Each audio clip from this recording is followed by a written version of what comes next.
Hello again, Milwaukee Lutheran High School. Mr. Hantak here with our second to last technology help video to start this semester. This time we're going to be looking at Microsoft Teams.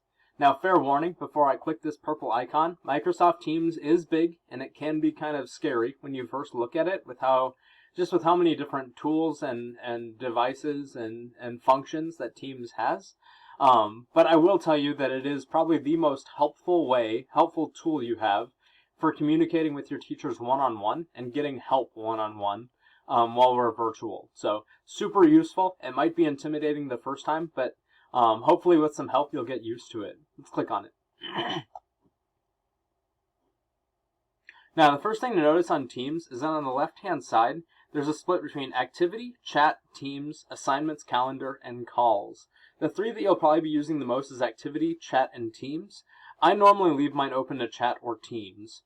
On Teams, I'm part of a lot of them because I'm a teacher, so I'm part of a team of teachers working on blended learning and flipped classrooms. Our faculty has a team. My Urban Education Academy has a team. That's actually my old one, so my new one is 2020-2021. My family group has a team. Schoology users at MLHS has a team. My writing workshop course has a team as well. So if you're part of any teams, it means that you've been added into one by one of your teachers or a group that you're in at Milwaukee Lutheran. Through that team, I'll click on my family group as an example.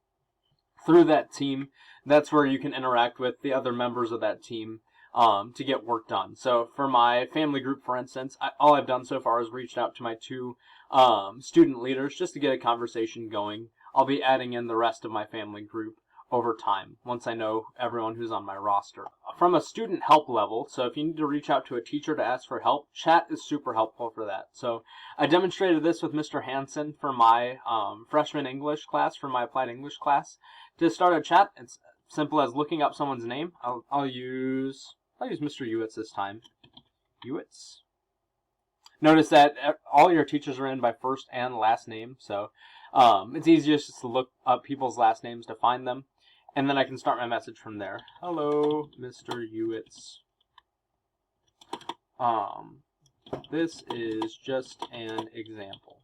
I'm not actually going to send on this, but notice that Teams does give you some of the functionality like your phone would in a text message, right? I can attach files, which is super nice for working together on work.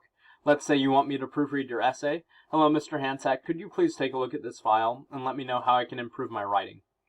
Right, you send me the file, I read it, I put comments, and then in my chat back to you, I can then reattach the file with my comments on it.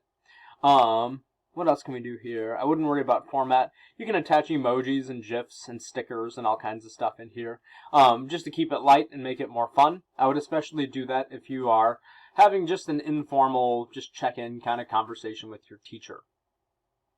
Even more helpful with chat, if you look in this upper right-hand corner, notice I can video call or audio call Mr. Ewitz. Not going to do that because I'm making this video late at night and I don't want to wake him up. But notice that you can contact your teachers through video chat. Video chatting is incredibly useful because either you or your teacher can share screens. So let's say you're having trouble accessing an assignment in Schoology, right? You just have no idea where to go with it. You call me up on Microsoft Teams. I say, hey, I can help you with this. Let me share my screen with you real quick. I'll share my screen, walk you through the process of it, just so you can follow the steps on your own after our video call is over. If you don't have a webcam, or if you just want to have an audio call, like a phone call, you do have that option with audio call as well. And you can, of course, you can add people as well. So let's say you need to talk with 3 other students and your teacher at the same time. You can set that up by creating a group conversation or group video call along those same lines. Teams is incredibly useful for getting one-on-one help. I know for me personally, my office hours are ones in which I am available on Teams, ready to respond to audio or video calls, or just hang out in the chat, so I can help out by answering questions that way as well.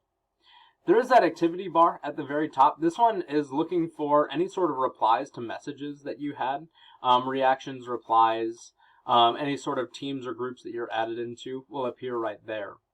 What I would encourage you to do is play around with Microsoft Teams to get used to it, because there's so much more than I can show on a short video like this. But you should know how to access your teams, any teams that you've been added into. You should know also how to start chats, start video calls, start audio calls with other people as well.